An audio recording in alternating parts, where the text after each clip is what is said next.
नमस्कार, मैं सुरेश कुमार, इतिहास व्याख्याता। आज हम मध्यकालीन भारत का इतिहास में part A, BA part second year में जो बलबन के बारे में अध्ययन करेंगे। बलबन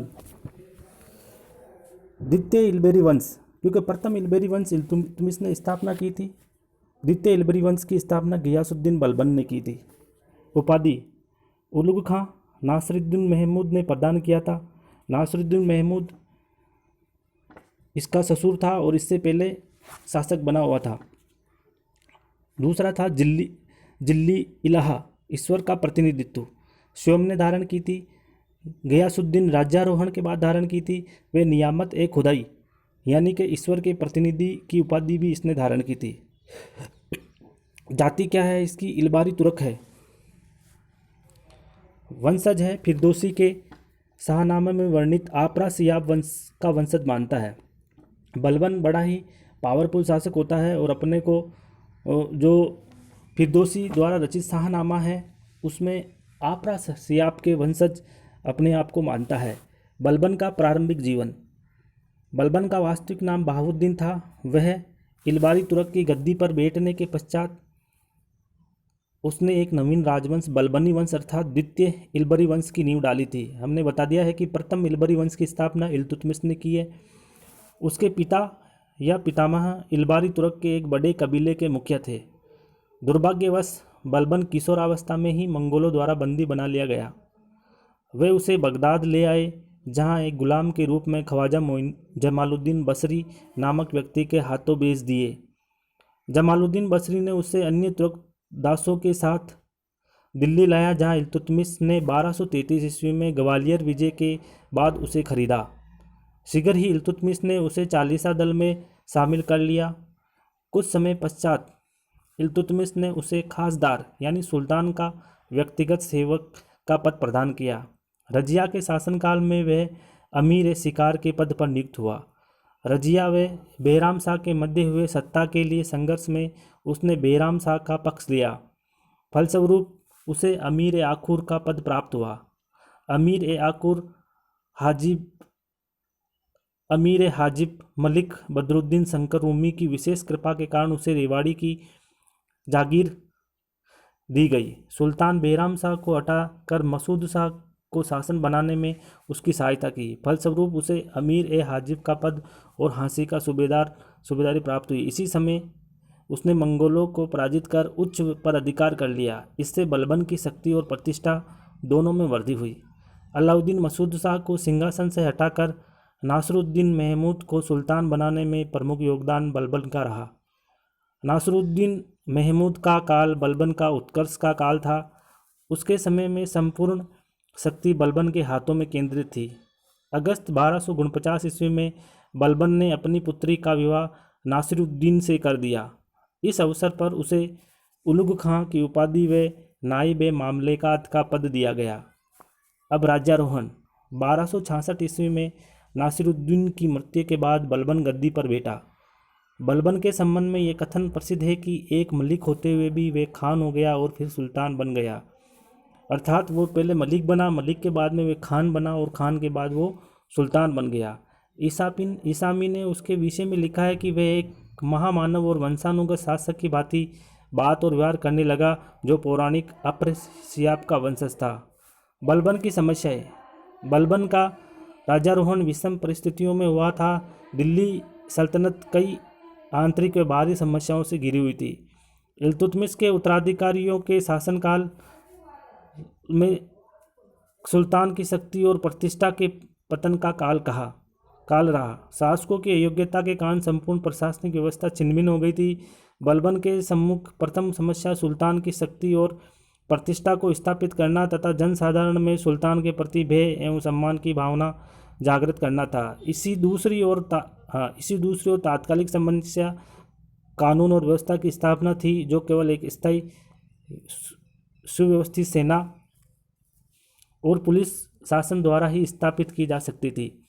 राज्य की आर्थिक स्थिति भी दयनीय थी। लगातार युद्धों, षड्यंत्रों, विद्रोह और ढिलाई के कारण खजाना रिक्त हो गया था। राज्य की आंतरिक अव्यवस्था का लाभ उठाकर राजपूत शासक पुनः तुर्कों को भारत से बाहर खदेड़ने एवं अपनी राजनीतिक सर्वोच्चता स्थापित करने का प्रयास करने लगे। मेवाती तथा कटिहार रुहेलखंड के और दोआब के हिंदुओं के विद्रोह एवं उपद्रवों ने राज्य के अंदर अशांति और अव्यवस्था उत्पन्न कर दी थी। दिल्ली के निकट मेवातों का इतना अधिक आतंक हो गया था कि कोई भी मार्ग सुरक्षित नहीं था। मेवों के आतंक के संबंध में इतिहासकार बर्नी ने लिखा है कि दोपहर की नमाज से पहले भी वे मेव उन पानी भरने वालों और दासियों को लूटते थे जो तालाब से पानी ले जाती थी। वे उनके कपड़े उतार कर ले जाते थे और उनको नग्न दौड़ा देते थे। उत्तर पश्चिम सीमा से भी ये सुरक्षित थी। पश्चिमोत्तर सीमांत पर मंगोलों का आक्रमण तीव्र गति से हो रहे थे। पंजाब पर व्यास नदी के तट पर तक मंगोल सेनाओं का अधिकार हो चुका था। अब वे दिल्ली विजय का स्वप्न देख रहे थे। मंगोलों के आक्रमण के विरुद्ध एक संगठित शासन की आवश्यकता थी।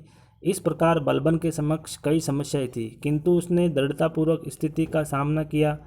इन तत्वों के निपटने के लिए बलबन ने लोहे और रक्त की नीति अपनाई। उसने सुल्तान की प्रतिष्ठा पुनः स्थापित की तथा चालीसा का प्रभाव समाप्त किया। आंतरिक विद्रोह को नियंत्रित कर मंगोलों से राज्य की सुरक्षा की तथा प्रशासन का पुनर्गठन किया। अतः सल्तनत की स्थिति पहले की अपेक्षा अधिक सुदृढ़ हो गई थी। अब देखिए बलबन के कार्य। बलबन योग्य, साहसी एवं दूरदर्शी था। उसने दृढ़तापूर्वक इन कठिनाइयों का सामना किया और सफलता पाई। राज्य के कठिनाइयों को दूर करने के लिए उसने साम्राज्य विस्तार के स्थान पर आंतरिक संगठन पर बल दिया। पहला है राजत्व के सिद्धांत और सुल्तान की प्रतिष्ठा की स्थापना।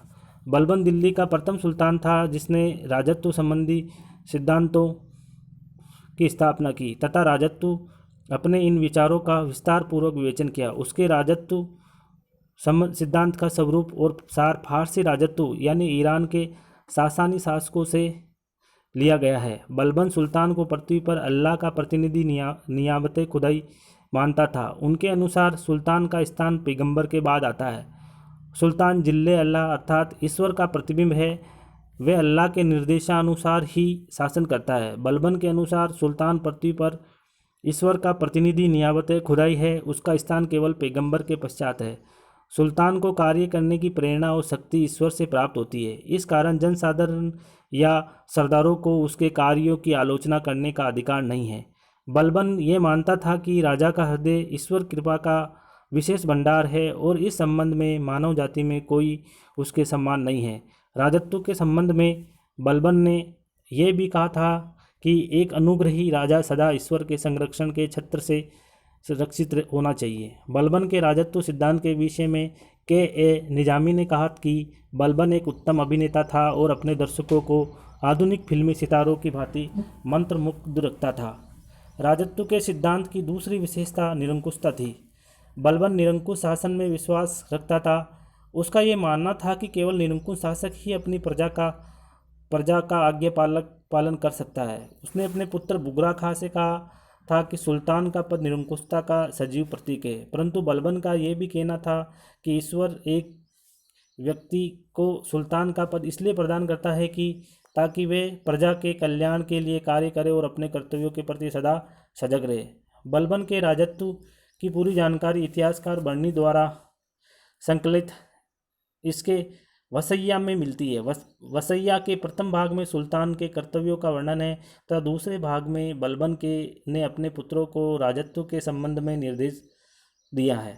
प्रसिद्ध शासकों व राजनीतिज्ञों में वसाया यानी वसीयता को संकलित करना मध्यकालीन फारस की एक लोकप्रिय परंपरा थी। दिल्ली के सुल्तान बलबन के वसाया को बर्नी ने संकलित किया था। बलबन ने दिखावटी मान मर्यादा और प्रतिष्ठा को राजत्व के लिए आवश्यक बना दिया। इसमें राजा के पद को जीवित रखने के लिए कुछ मूलभूत तत्वों की आवश्यकता समझा, जैसे राजकीय प्रतिष्ठा, सम्मान, वैभव, मान मर्यादा और आचार व्यवहार। उसने राजा के पद को एक ऐसी संस्था का रूप दिया जिसका जनसाधारण के साथ निकट संपर्क नहीं था। वह साधारण व्यक्ति से बात करना पसंद नहीं करता था। वे केवल वजीर ही से उससे बात कर सकता था। अपने विचारों को बलबन ने व्यवहार में परिणत किया। वंशावली महत्व पर अत्यधिक बल दिया। उसने स्वयं को फिरदौसी के शाहनामा में वर्णित अप्रासियाब के वंश से संबंधित बताया। सुल्तान की प्रतिष्ठा के अनुकूल अपने व्यवहार अत्यंत गंभीर एवं एकाकी बनाया। शराब पीना, विनोद प्रिय व्यक्तियों के साथ बैठना तथा छोटे अमीरों से मिलना बंद कर दिया। इसके अतिरिक्त उसने सामाजिक सभाओं में होने वाले नृत्य, संगीत, मद्यपान पर पूर्ण प्रतिबंध लगा दिया। दरबार में वे नहीं तो स्वयं हंसता था और न ही किसी को इसकी छूट देता था। दरबार में वे केवल वजीर ही उससे वार्तालाप कर सकता था। ईरानी परंपरा के अनुसार बलबन ने दरबार के लिए नियम बनाया और उसे कठोरता से लागू किया। उसने फारसी पद्धति पर अपने दरबार का गठन किया। बलबन दिन्नी का प्रथम सुल्तान था जिसने दरबार में गैर इस्लामी प्रथाओं को प्रचलन किया था। उसके दरबार में सिजदा यानी घुटने पर बैठकर सिर झुकाना व पायबेउस यानी सुल्तान का चरण चूमना की प्रथा आरंभ की। दरबार में उसके प्रत्येक वर्ष ईरान नौरोज मनाने की प्रथा प्रारंभ की। अपने व्यक्तिगत जीवन में भी फारस के रीति रिवाजों का अनुकरण किया तथा अपने पोत्रों के नाम भी फारस के सम्राटों की भांति के कुकाबाद, के खुसरो और क्यूमर्स रखा। बलबन कुलीन व अकुलीन परिवारों के व्यक्तियों में अंतर रखता था। अकुलीन व्यक्तियों से वह न कोई संपर्क रखता था और न ही उन्हें कोई पद देता था। उसने अपने लगभग 30 अधिकारियों को पदच्युत कर दिया था क्योंकि वे उच्च कुल के नहीं थे। बार्नी ने लिखा है कि एक भारतीय व्यापारी फक्र बावनी के लेखक के लाख प्रयत्नों के बावजूद बलबन उससे मिलने से मना कर दिया। इस संबंध में उसने कहा था कि जब वे किसी तुच्छ परिवार के व्यक्ति को देखता हूँ इस संबंध में उसने कहा था कि जब मैं किसी तुच्छ परिवार के व्यक्ति को देखता हूँ तो मेरे शरीर की नाड़ी क्रोध से उत्तेजित हो जाती है। वे स्वयं संपूर्ण राशि व उपकरणों के साथ ही दरबार में उपस्थित होता था। दरबारियों को भी विशेष वस्त्र धारण करके ही दरबार में आने की अनुमति दी गई। ख्वारिज्मों व सस्मानी शासकों की भांति बलबन ने भी उच्च वेतन प्राप्त करने वाले वे भय जागृत करने वाले अंगरक्षकों को नियुक्त किया जो नंगी तलवारें लेकर सिंहासन के चारों ओर खड़े रहते थे। जब बलबन दरबार से बाहर निकलता था तो ये भयावह अंगरक्षक नंगी तलवार लेकर बिस्मिल्लाह बिस्मिल्लाह कहते हुए उनके साथ चलते थे। बलबन खलीफा की राजनीतिक सत्ता को मान्यता देता था। अपनी राजनीतिक शक्ति के प्रयोग के लिए वह खलीफा की अनुमति प्राप्त करने की चर्चा करता है। उसने अपने सिक्कों पर खलीफा का नाम अंकित किया तथा खुतबे में उनका नाम शामिल किया। इस प्रकार अपने सिद्धांतों द्वारा बलबन ने राजत्व के आधार को मजबूत किया तथा जनहित को शासन का व्यावहारिक आदर्श बनाया। उसका राजत्व सिद्धांत शक्ति, प्रतिष्ठा और न्याय पर आधारित था। तुर्कान चहलगानी का दमन। जैसा कि हमें ध्यान है कि तुर्कान चहलगानी यानी 40 गुलाम सरदारों का एक समूह था जिसकी स्थापना इल्तुतमिश ने की थी।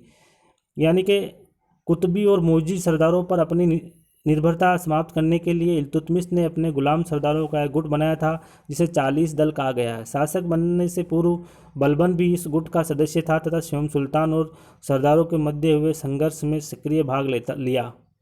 वह भली भांति जानता था कि सुल्तान की प्रतिष्ठा और उसके वंश की सुरक्षा के लिए इस गुट को समाप्त करना आवश्यक है। इल्तुतमिश के उत्तराधिकारियों के संदर्भ में वह उनकी भूमिका देख चुका था।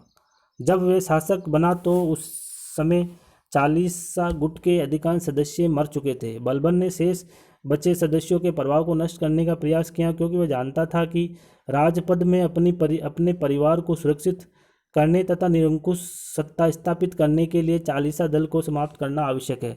इस उद्देश्य से सर्वप्रथम उसने अन्य तुर्क को महत्वपूर्ण पद देकर 40 सरदारों के समकक्ष बनाया। तत्पश्चात 40 गुट के सदस्यों को साधारण अपराधों के लिए कठोर दंड दिया। बदायूं के इख्तियार मलिक बकबक को जनसाधारण के सम्मुख कोड़ों से पिटवाया क्योंकि उसने एक दास को कोड़ों से पीट कर मार दिया। इसी प्रकार अवध के इख्तियार हेबात खां को अपने एक दास के हत्या के अपराध में 500 कोड़े लगाने की सजा दी। अवध के इख्तियार अमीन खां के बंगाल अभियान से विफल होकर आने के बाद उसे मृत्युदंड देकर अयोध्या के फाटक पर लटका दिया। शेर खां बलबन का चचेरा भाई था। वह चालीसा गुट का योग्य और प्रमुख सदस्य था तथा बलबन का सबसे शक्तिशाली और संभावित विरोधी सरदार था। बलबन ने उसे विष देकर मरवा डाला क्योंकि बलबन उसकी योग्यता कर आशंकित था। शेर खां की मृत्यु से वह का सबसे शक्तिशाली और संभावित विरोधी सरदार समाप्त हो गया। साथ ही चालीसा गुट पूरी तरह नष्ट हो गया। आंतरिक विद्रोह का दमन। सम्राट पद की प्रतिष्ठा स्थापित करने और केंद्रीय प्रशासन को संगठित करने के बाद बलबन ने आंतरिक विद्रोह की ओर ध्यान दिया। कानून व व्यवस्था की दृष्टि से उस समय बलबन के समकक्ष 4 समस्याग्रस्त क्षेत्र थे। पहला क्षेत्र दिल्ली का निकटवर्ती प्रदेश था जहां मेवाती उत्पात मचा रहे थे। दूसरा क्षेत्र गंगा यमुना दोआब का था जो सुल्तान की सत्ता को निरंतर चुनौती दे रहे थे। तीसरा अवध जाने वाला व्यापारिक मार्ग था तथा चौथा कठेर तथा बुंदेलखंड था। सर्वप्रथम बलबन ने मेवातियों को कुचलने का निश्चय किया। मेवातियों का दमन। मेवाती डाकू थे जो राजधानी दिल्ली के समीपवर्ती क्षेत्रों के जंगलों में निवास करते थे। दिल्ली के आसपास के क्षेत्रों से उनका आतंक था। वे नगर के आसपास के सराय लूट लेते थे तथा पानी भरने वाले कहर और दासियों को सताते थे। उनके कपड़े छीनकर उन्हें नग्न कर देते थे। बलबन ने वीरतापूर्वक मेवों का दमन किया।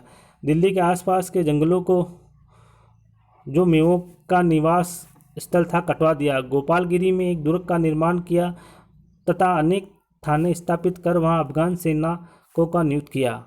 बलबन ने मेवातियों से लड़ने के लिए 3000 अफगानों की भर्ती भी की थी। उसी समय अफगानों का उपयोग सीमा चौकियों पर चौकसी अथवा अप्रभावित क्षेत्रों को अपने अधीन करने में किया जाने लगा। ज्ञातव्य है कि भारत में अफगानियों का महत्व सर्वप्रथम नासिरुद्दीन महमूद के समय में प्रकट हुआ था। गंगा यमुना दोआब का क्षेत्र। मेवों के दमन के पश्चात बलबन ने गंगा यमुना दोआब की ओर ध्यान दिया। दोआब के नगर व प्रदेश उन इक़्तिदारों को प्रदान किए गए जिनके पास अधिक धन था। बलबन ने यह आदेश दिया कि जिस गाँव के लोग आज्ञाकारी नहीं हैं उन्हें बिल्कुल नष्ट कर दिया जाए। बड़े अमीर जिसके पास विशाल सेनाएं थी विद्रोहियों को दमन करने का निश्चय किया। विद्रोहियों को विवश कर जंगलों को काट डाले तथा दोआब की जनता को अधीनता स्वीकार करने के लिए बाध्य किया। अवध का व्यापारिक मार्ग। अवध में विद्रोहियों का दमन करने के लिए बलबन ने स्वयं भाग लिया। वे कंपिल व पटियाला पहुंचा। यहाँ 5-6 माह तक रुककर डाकुओं व विद्रोहियों का पूरी तरह से सफाया किया। इस प्रकार अवध की ओर जाने का मार्ग खुल गया और व्यापारी तथा कारवां सुरक्षित आने जाने लगे।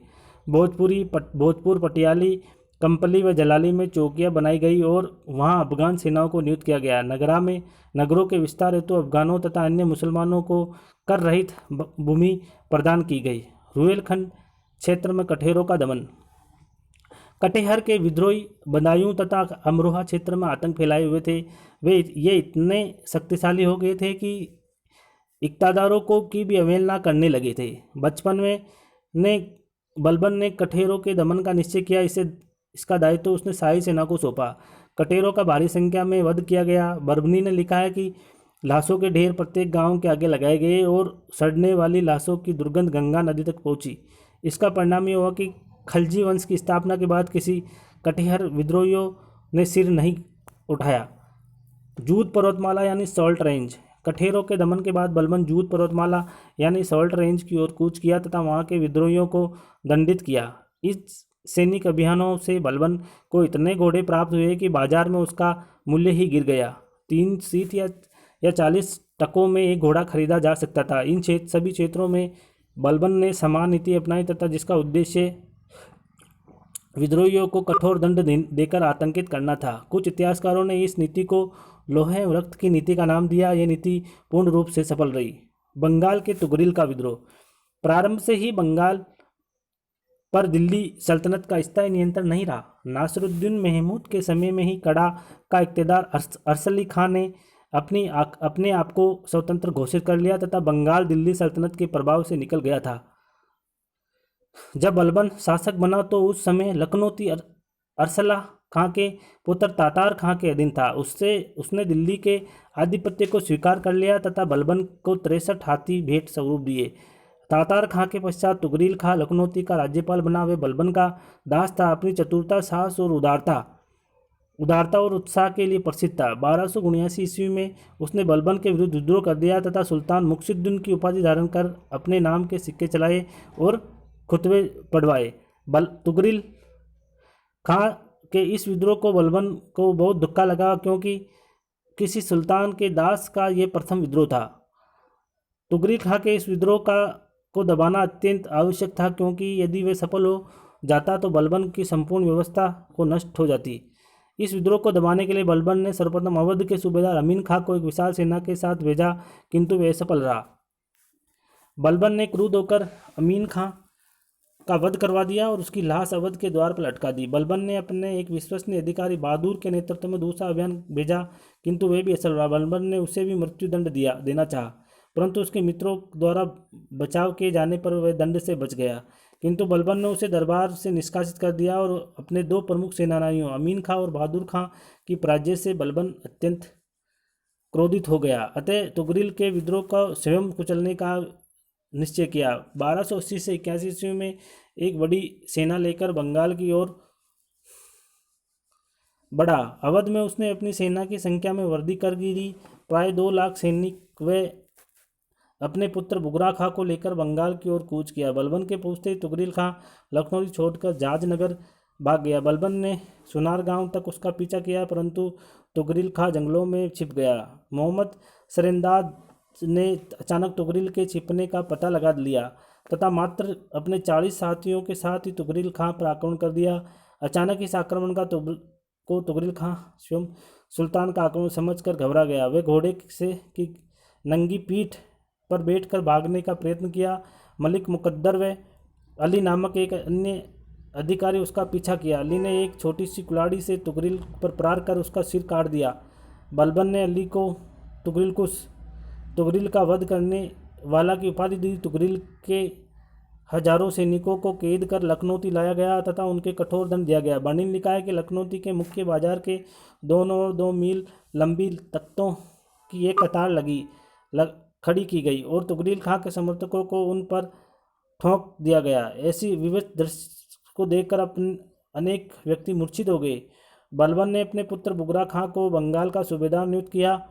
दिल्ली लौटते समय उसने बुगरा खां को सुल्तान के प्रति सदैव वफादार रहने की चेतावनी भी दी। बंगाल अभियान एकमात्र सैन्य अभियान था जिसका नेतृत्व बलबन ने दिल्ली से दूर जाकर किया। अब बलबन के प्रशासनिक सुधार वेरी इंपॉर्टेंट है। सेना का गठन वेरी वेरी इंपॉर्टेंट। बलबन ने जिस निरंकुश राजत्व की नींव डाली थी उसके लिए सेना का पुनर्गठन आवश्यक था। इस उद्देश्य से उसने सैनिकों की संख्या में वृद्धि की तथा सेना में योग्य व निष्ठावान अधिकारियों व सैनिकों को नियुक्त किया। सैनिकों के वेतन में वृद्धि कर उन्हें संतुष्ट रखने का प्रयास किया। वह निरंतर सैनिक अभ्यास पर बल देता था जिससे सेना सतर्क व क्रियाशील रहे। सर्वप्रथम बलबन ने ही सदैव तत्पर सेना रखने की शुरुआत की। भारत में आरिज विभाग की स्थापना सर्वप्रथम बलबन ने की थी। उसने इमादुल मुल्क को दीवान आरिज यानी सेना मंत्री नियुक्त किया तथा उसे रावत अर्ज की उपाधि दी। बलबन की सेना की अच्छी व्यवस्था का बहुत अधिक श्रेय इमादुल मुल्क को प्राप्त है। आरिज विभाग का मुख्य कार्य सैन्य भर्ती, सेना का अस्त्र शस्त्र सुसज्जित करना व वेतन वितरण आदि था। बलबन ने सैन्य विभाग को शेष नागरिक विभागों से पृथक कर इसे वजीर के साथ ही वित्त मंत्री के नियंत्रण में मुक्त कर दिया। सैन्य पुनर्गठन ने बलबन की नीति का पालन किया। इसका मुख्य कारण यह है कि व्यर्थ सैनिक अभियानों के विरुद्ध था। वे व्यर्थ सैनिक विरुद्ध था। वह सैनिकों को प्रदान की गई इक्ताओं से संबंधित भ्रष्टाचार को रोकने का प्रयास किया, जिसमें आंशिक रूप से सफल रहा। बलबन ने दोआब की इक्ताओं की शर्तों व अवधि की जांच करवाई। इन इक्ताओं के अधिकारियों में अधिकांश की मृत्यु हो चुकी थी और अन्य वृद्ध हो चुके थे। उसने युवा व स्वस्थ सैनिकों को स्थायी सेना में भर्ती किया था तथा वृद्ध व दुर्बल सैनिकों को 20 से 30% पेंशन देकर उनकी इक्ताओं को पुनर्गठन करने का आदेश दिया। किंतु दिल्ली के कोतवाल मलिक फखरुद्दीन की सिफारिश पर उसने यह आदेश वापस ले लिया। बलबन ने इक्तेदारों में भ्रष्टाचार रोकने के लिए ख्वाजा नामक एक अधिकारी नियुक्त की थी। इस प्रकार बलबन एक सुदृढ़ सेना का गठन किया था। गुप्तचर विभाग का गठन बलबन शासन की सफलता का मुख्य आधार उसका गुप्तचर विभाग था। इसकी स्थापना सामंतों की गतिविधियों की निगरानी के लिए की गई। प्रत्येक इक्ता व जनसाधारण में भी उसके गुप्तचर रहा करते थे। वे प्रतिदिन की महत्वपूर्ण घटनाओं की जानकारी सुल्तान को देते थे। बलबन ने सेना व गुप्तचरों का प्रयोग अपनी निरंकुश शासन प्रणाली के लिए पूरी सफलता से किया। गुप्तचर अधिकारी को बरीद कहा जाता था तथा बरीद ए मुमालिक गुप्तचर विभाग का प्रधान होता था। दोआब में इक्ताओं का पुनर्गठन। बलबन का एक महत्वपूर्ण कार्य दोआब में इल्तुतमिश द्वारा दी गई इक्ताओं में से अनेक का पुनर्गठन करना था। इल्तुतमिश के काल में सेवा के उपलक्ष्य में कुछ भूमियों को का अनुदान दिया गया था। इल्तुतमिश के बाद व्याप्त अराजकता का लाभ उठाकर इक्तादार वस्तुतः स्वतंत्र हो गए थे। इसलिए बलबन ने दोआब में लगभग 2000 इक्तादारों की जांच कराई। इनमें से अधिकांश की मृत्यु हो चुकी थी, लेकिन उनके वंशज पद का लाभ उठा रहे थे। कुछ इक्तादार इतने वृद्ध हो चुके थे कि वे सैनिक सेवा के योग्य नहीं थे। इस दुर्दशा को सुधारने के लिए बलबन ने निम्न उपाय किए थे। नंबर 1, सेना में सैनिकों की वर्दी की। नंबर 2, योग्य व सक्षम व्यक्तियों को सेना में भर्ती किया था। नंबर 3, सेना को नकद व वेतन की व्यवस्था की थी। नंबर 4 है, भूतपूर्व सैनिकों की विधवाओं एवं उनकी संतानों के लिए आर्थिक सहायता निश्चित की गई। और नंबर 5 था, सेना का केंद्रीकरण किया गया। बलबन ने अर्ध नागरिक एवं अर्ध सैनिक प्रशासनिक व्यवस्था की स्थापना की। उसने केंद्रीय शक्ति के सुदृढ़ीकरण पर बल दिया और फूट उत्पन्न करने वाली प्रवृत्तियों पर नियंत्रण रखा। मंगोल समस्या तथा पश्चिमोत्तर सीमा की समस्या वेरी इंपॉर्टेंट है। बलबन के समय में मंगोल आक्रमण का भय बना रहा। मंगोल आक्रमणकारी भय के कारण वे अपने राज्य क्षेत्र से विस्तार करने में असफल रहा। बलबन दिल्ली का पहला सुल्तान था जिसने मंगोल आक्रमण से देश की रक्षा हेतु एक सुनिश्चित योजना बनाई। मंगोल संकट के अवरुद्ध करने की उसकी नीति का स्वरूप सुरक्षात्मक था। मंगोल आक्रमणों को नियमित रूप से रोकने के लिए उसने शक्ति और कूटनीति का प्रयोग किया। अपने पश्चिमोत्तर सीमा की सुरक्षा के लिए अनेक उपाय किया। 1270 ईस्वी में लाहौर आया और किलों को सुदृढ़ बनाने का आदेश दिया। उसने सीमा पर किलों की कतार बनवाई तथा बड़ी संख्या में सेना रखी। बलबन पहला शासक था जिसने किले बनवाने पर ध्यान दिया। सीमाओं पर योग्य व साहसी सरदारों को नियुक्त किया, जिनमें शेर खां सनकार महत्वपूर्ण था। वह बलबन का चचेरा भाई था तथा अपने समय का सुप्रसिद्ध योद्धा था। उसकी उपस्थिति से सीमावर्ती क्षेत्र सुरक्षित था, क्योंकि मंगोल तथा खोखर उससे भय खाते थे। दुर्भाग्यवश बलबन उससे ईर्ष्या करने लगा और विष द्वारा उसकी हत्या करवा दी। शेर खां के मृत्यु के पश्चात 1272 में मंगोल तथा खोखरों के आक्रमण पुनः तेज हो गए तथा बलबन ने तैमूर खां के सुनाम व समाना का प्रबंधक नियुक्त किया। अन्य इक्ताओं दुर्गों का प्रबंध अन्य इक्तदारों को प्रदान किया गया, किंतु बलबन की यह नीति सफल नहीं हुई। अतः उसने उत्तरी पश्चिमी सीमा को 2 बराबर भागों में बांटा। लाहौर मुल्तान में दीपालपुर का क्षेत्र शाहजादा मोहम्मद को और सुमन समाना उरुच का क्षेत्र शाहजादा बुगरा खां को दिया। प्रत्येक शहजादे के साथ प्राय एक शक्तिशाली सेना रखी गई थी।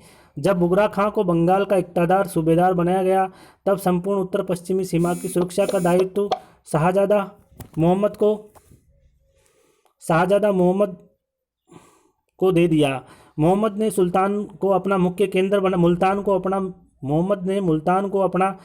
केंद्र बनाया। 1285 ईस्वी में शाहजादा मोहम्मद ने सुमरा जनजातियों के विरुद्ध कूच किया। उसके दमन के उद्देश्य से जत्राल के निकट अपना शिविर लगाया। इसी समय तैमूर के नेतृत्व में मंगोलों ने आक्रमण किया। मोहम्मद ने मंगोलों का सामना करने का निश्चय किया। ईसामी ने लिखा है कि मंगोल सेना तुलना में बहुत थे, इसलिए उसने सभी मोर्चों पर अपनी शक्ति लगा दी। घंटों वीरतापूर्वक लड़ते हुए शाहजादा मोहम्मद इसी युद्ध में मारा गया। इसी समय मंगोलों ने अमीर खुसरो को बंदी बना लिया था। शाहजादा मोहम्मद बलबन का सबसे बड़ा और योग्य पुत्र था। लखनौती बंगाल से लौटकर आने के बाद बलबन ने उसे अपना उत्तराधिकारी नियुक्त किया था। युद्ध में मृत्यु के बाद उसे शाहिद-ए-आजम की उपाधि दी गई। वह एक योग्य सेनापति था होने के साथ साथ साहित्य में भी अभिरुचि रखता था। अमीर खुसरो व अमीर हसन ने अपना साहित्यिक जीवन उसी के संरक्षण में आरंभ किया था। उसने फारसी के महान कवि शेख सादी को भी निमंत्रित किया था, यद्यपि वह अपनी वृद्धावस्था कारण नहीं आ सका। बलबन के अंतिम दिन व मृत्यु। बलबन अत्यधिक वृद्ध हो चुका था। शाहजादा मोहम्मद की मृत्यु बलबन पर एक भयंकर कुठाराघात थी, क्योंकि वही उसकी सामरिक आशाओं का एकमात्र सहारा था। उसका दूसरा पुत्र बुगरा खां विलासी व आराम पसंद था, इसलिए बलबन को अपने वंश का विनाश दिखाई देने लगा। उसने बुगरा खां को लखनौती से बुलाया तथा दिल्ली रहने का आदेश दिया, किंतु बुगरा खां बहुत दिनों तक दिल्ली में नहीं रहा।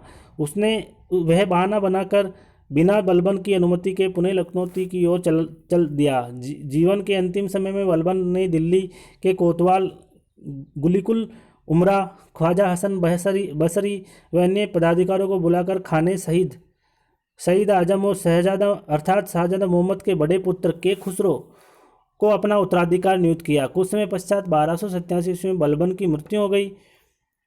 बर्नी ने लिखा है कि बलबन की मृत्यु से दुखी होकर मलिकों ने अपने वस्त्र फाड़ डाले और सुल्तान के शव को नंगे पैरों दारुल अमन के कब्रिस्तान को ले जाते हुए उन्होंने अपने अपने सिरों पर धूल फेंकी।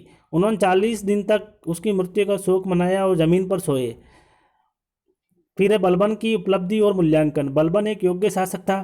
गुलाम सुल्तानों में उसका स्थान महत्वपूर्ण है। वह अपनी योग्यता से एक दास से सुल्तान के पद पर पहुंचा था। उसके राज्यकाल के मजबूत शासन का काल माना जाता है। वह आगे अपनी बढ़ती हुई महत्वाकांक्षाओं को पूरी करने के लिए तुर्कान चहलगानी का दमन किया। वह दिल्ली के सिंहासन को अपने उत्तराधिकारियों को सुरक्षित कर एक नवीन वंश की स्थापना करना चाहता था, किंतु उसके अयोग्य उत्तराधिकारियों ने उसकी सत्ता को संचालन में असफल रहे।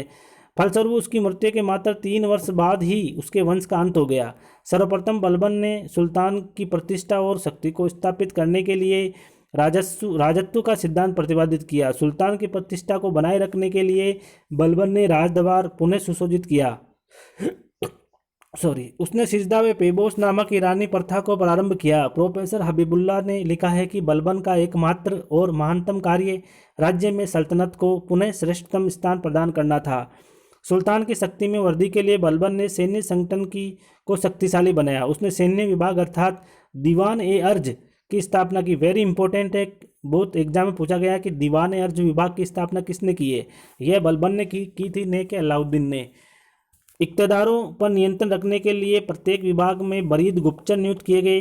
बलबन ने अपने राज्य में आंतरिक शांति व सुव्यवस्था स्थापित की। उसने क्रूरतापूर्वक विद्रोह का दमन किया। उसके काल में मंगोलों के आक्रमण का भय बना रहा। उसने विदेशी आक्रमण की समस्या पर भी नियंत्रण प्राप्त करने की सफलता पाई। बलबन दिल्ली का पहला सुल्तान था जिसने मंगोल आक्रमण से देश की रक्षा हेतु एक सुनिश्चित योजना बनाई। मंगोलों से निपटने के लिए उसकी नीति का स्वरूप सुरक्षात्मक था। मंगोलों के आक्रमण को रोकने के लिए बलबन ने सीमांत क्षेत्रों में दुर्गों का निर्माण किया और अपने योग्यतम सैनिकों को वहां नियुक्त किया।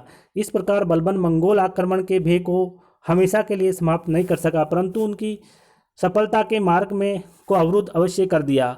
अपनी उत्तरी पश्चिमी सीमा के संबंध में उसने जो नीति अपनाई वह आगे चलकर खिलजी शासकों के लिए मार्गदर्शक सिद्ध हुई। प्रोफेसर हबीबुल्लाह के अनुसार बलबन ने भी बड़ी सीमा तक खिलजी राज्य व्यवस्था की पृष्ठभूमि का निर्माण किया। बलबन एक महान विद्या प्रेमी था। उसने मध्य एशिया से आने वाले बहुत से विद्वानों का स्वागत किया। अमीर खुसरो और अमीर हसन, जिन्हें बलबन के पुत्र शाहजादा मोहम्मद का संरक्षण प्राप्त था, शाहजादा मोहम्मद की मृत्यु के बाद बलबन का राज्यश्रेय प्राप्त किए। इसके अतिरिक्त ज्योतिष व चिकित्सक मौलाना हमीदुद्दीन मुतरजी, मौलाना बदरुद्दीन व मौलाना हिसामुद्दीन भी उसके दरबार में थे। बलबन के उत्तराधिकारी केकुकाबाद 1287 से 1290। कुल मिला के कहने का मतलब यह है कि बलबन की मृत्यु के बाद उसके उत्तराधिकारी अयोग्य सिद्ध हुए। सबसे पहले केकुकाबाद 1287 से 1200 मतलब इस दरमियान 3 शासक बने, क्योंकि जो बलबन है अपने आप को ईरान के अप्रासियाब का वंशज मानता था और उनके नाम सभी के से शुरू होते थे, इसलिए उनके उत्तराधिकारी निम्न प्रकार हुए थे। पहला था केकुकाबाद, फिर के खुसरो, फिर क्यूमर्स। ये तीनों उसके उत्तराधिकारी थे। क्यूमर्स इस वंश का अंतिम शासक होता है, जिसकी हत्या उसके संरक्षक जलालुद्दीन खिलजी द्वारा कर दी जाती है और एक नए वंश खिलजी वंश की स्थापना की जाती है, जिसके बारे में हम अगले अध्याय में पढ़ेंगे। बहुत बहुत धन्यवाद।